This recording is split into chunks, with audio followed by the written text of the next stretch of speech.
Salut à tous, bienvenue pour ce 7e épisode de la série Apprendre à scratcher, la partie que je préfère. N'oubliez pas, aujourd'hui c'est le meilleur jour pour s'entraîner.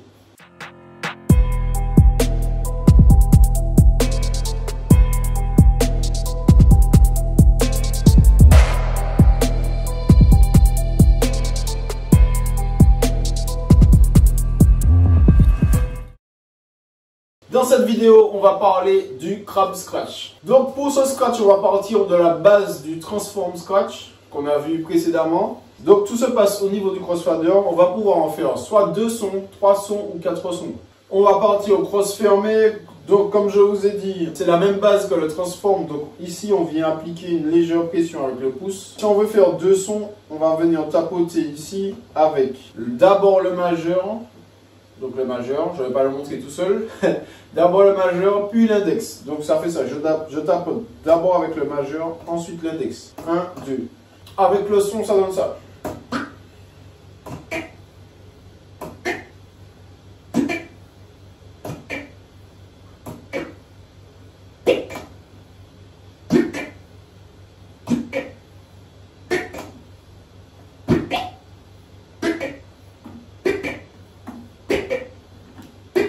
Deux sons, maintenant 3 sons. Donc on va venir tapoter avec l'annulaire, ensuite le majeur et ensuite l'index. Donc dans l'ordre, annulaire, majeur, index.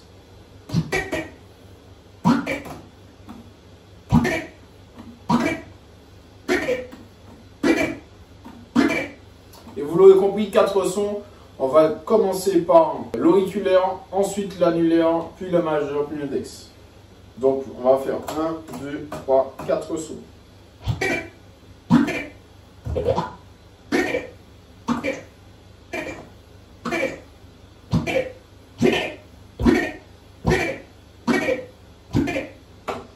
Voilà pour les différents Crab Scratch.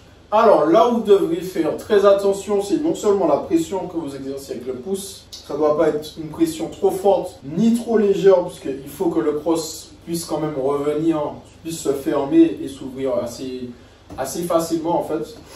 Et il faut faire attention à l'ordre d'utilisation de vos doigts. Toujours commencer par le plus éloigné au niveau de la main. On va commencer par l'annulaire, ensuite le majeur, ensuite l'index, comme ça. Annulaire, majeur, index. Et on va recommencer à chaque fois dans cet ordre-là. Personnellement, je pense que c'est un scratch qui demande beaucoup d'entraînement. Donc ne soyez pas découragé si vous voyez qu'au bout d'un mois, un mois et demi, enfin en tout cas en fonction de la fréquence de votre entraînement, si vous vous entraînez beaucoup dessus et que vous avez du mal à toujours y arriver, ne vous découragez surtout pas. Personnellement, je trouve que ça prend énormément de temps ce scratch pour bien l'assimiler, pouvoir le placer et tout, et ça prend du temps. Si vous vous entraînez efficacement, il n'y a pas de raison que vous n'y arrivez pas. Donc voilà pour le Crab Scratch, il n'y a pas grand chose à dire pour ce scratch là. Je vais vous montrer ce que ça donne, comment le placer.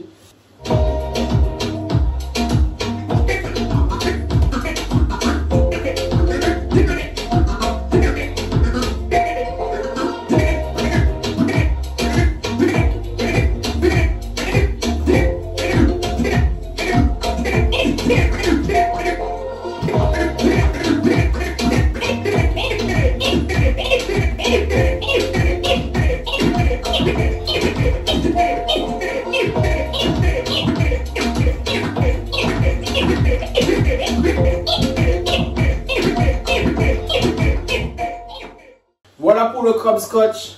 En tout cas, n'hésitez pas à me dire comme d'habitude dans les commentaires ou en message privé si vous avez des difficultés, si vous voulez approfondir quelque chose, si vous avez une quelconque remarque.